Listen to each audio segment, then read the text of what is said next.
everybody, how are you all doing? I hope you're doing well. My name is Matthew, and I post videos every Monday and Friday. So if you love the tingles, then hit that subscribe button because you are in the right place. Today's video was kindly suggested by M, and we're going to be looking at the case of Dale Cregan. I think I pronounced that right. Again, this is a new case to me. Know nothing about it, so let's delve into this case.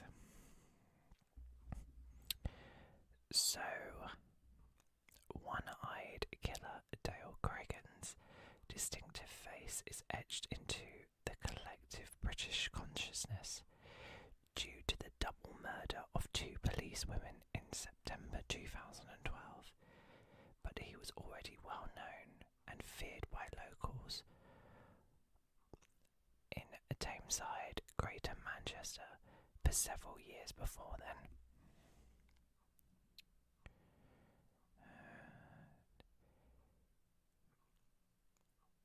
Dale had a physically intimidating presence and was an acquaintance of two notorious families, the Shorts and Atkinsons, who had a long-running and bitter dispute. Similar tensions came to a head on the night of 10th. Came to a head on the night of 10th. That has been written poorly. Basically, the 10th of May 2012, when Dale, then aged 28, and two other men, Luke Livesey and Damien Gorman, aka Scarface, pulled up in a car outside the Cotton Tree Inn pub.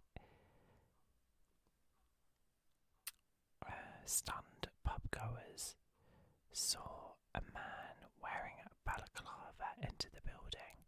He shot the 23-year-old amateur boxer, Mark Short, and three other men before fleeing. Short, a father of one, died at the scene in his father David's arms. This attack triggered a nationwide manhunt and led to two more incidents, which would see three others lose their lives.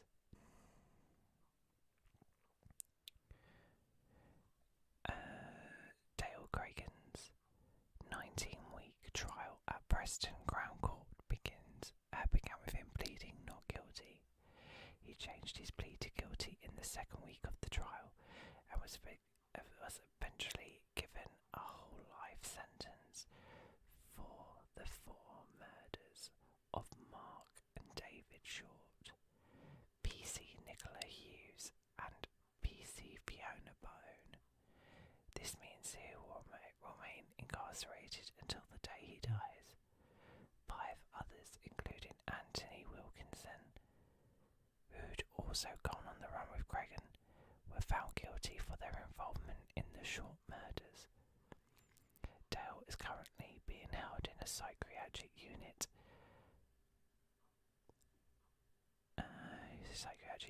In Ashworth Hospital in Merseyside, the same facility as the Morms murderers Ian Brady. Tensions soon escalated, and police warned Cregan that there had been threats to his life and to his girlfriend and 4-year-old son. He decided to lie low in Thailand for a while, the country where he claims to have lost his left eye in a fight some years earlier. Returning on the 12th of June, he was arrested as he got off the plane at Manchester. Police had to release him on bail while he continued gathering evidence. At the start of August, police tried to re-arrest Cregan but were unable to locate him. While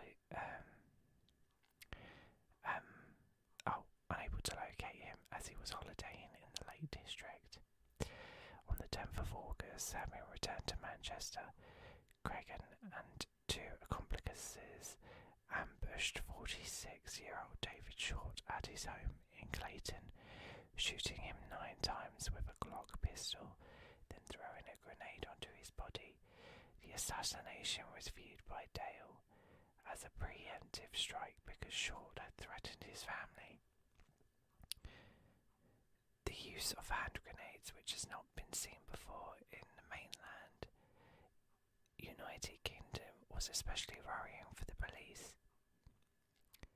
Chillingly, Dale would later tell a prison psychiatrist that the night I shot David Short, I had the best sleep of my life.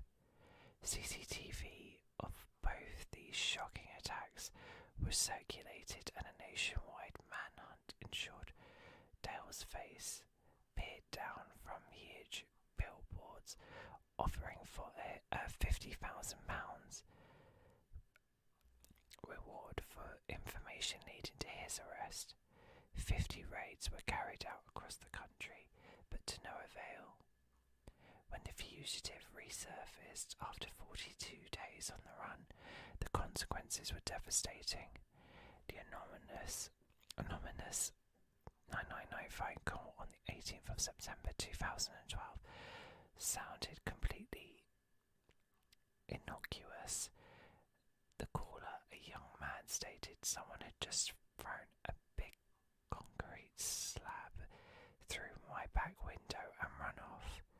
Police dispatchers alerted PC Nicola Hughes, 23, and PC Fiona Bone to an address in Abbey Gardens in Mottram, I think that's right, Greater Manchester, to investigate.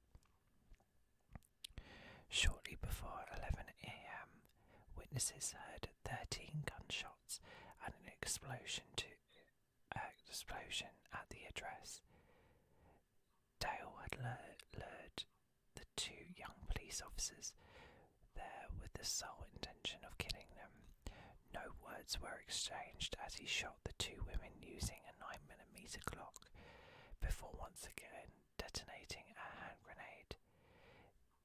It was to emerge later that Dale had taken a family hostage overnight in the house at Abbey Gardens, and audaciously allowed the father to leave for work the next day, but threatened to kill his family if he alerted the police.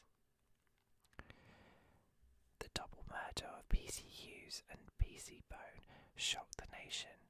It has been described as the worst police killings in a generation.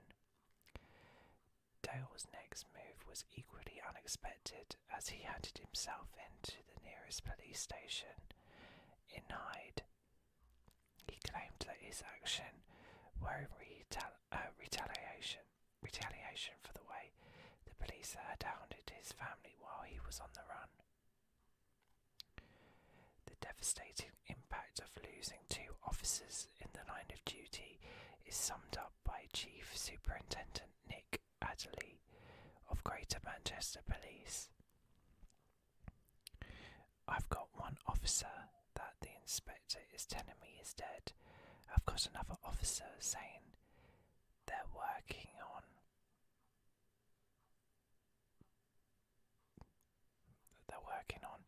That was Nicola.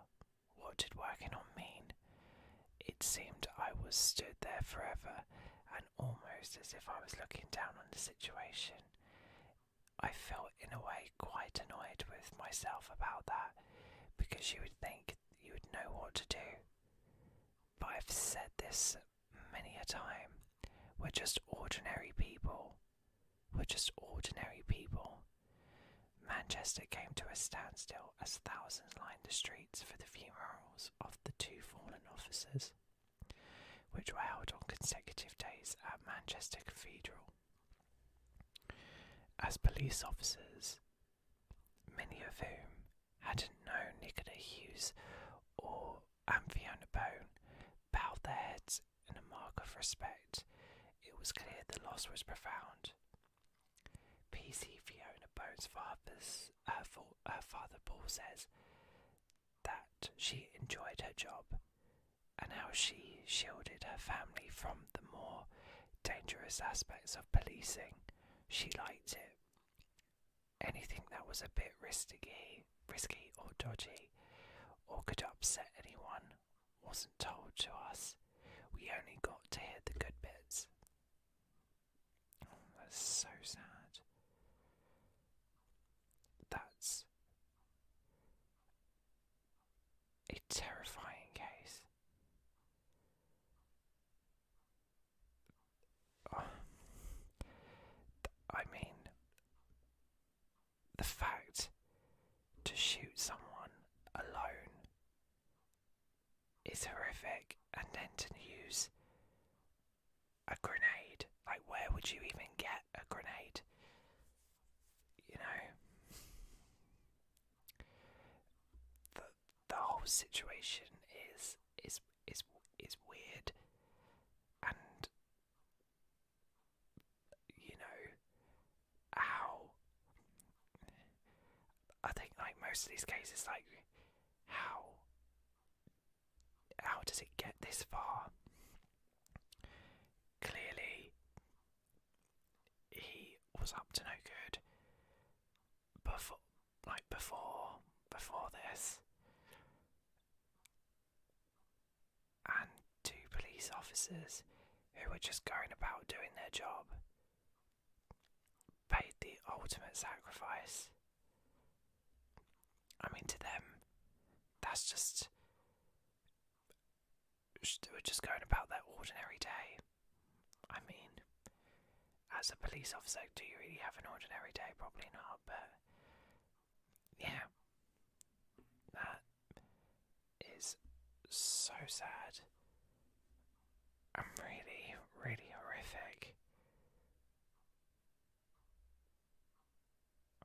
I mean, yeah, that's really sad. Well, thank you, Em, for your suggestion. This has been a really interesting case. Yeah, I think was there a bit. I want to see. I'm just going to Google a picture. Dale. I also feel like I may have said Dale's name wrong. Like, every time I said it, I feel like it was different. Oh, this is him.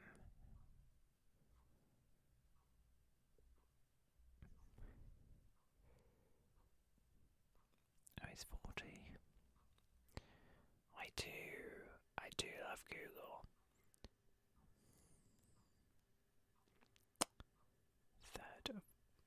3rd of March. Has he only just been jailed?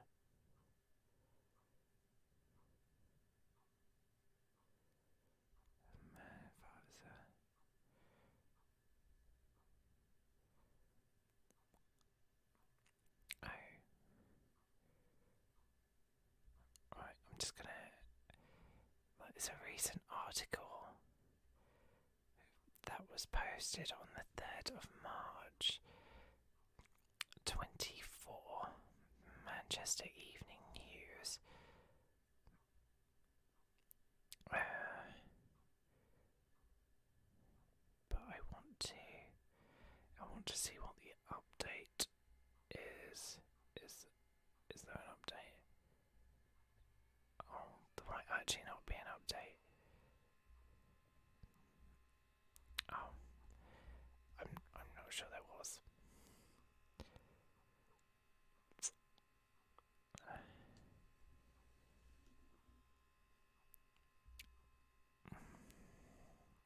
There's like loads of different articles about this under here. But anyway, I have rambled long enough. I hope you found this case to be interesting. If you have any other suggestions of cases you'd like to hear, you know what to do. leave them in the comments below, and I will happily get round to doing them. I'm loving looking at the cases you guys have suggested. I've started to gain a little bit of a list, so I'm excited to tackle these cases and learn and discover more about them together. Anyway, I hope you sleep well, and I shall see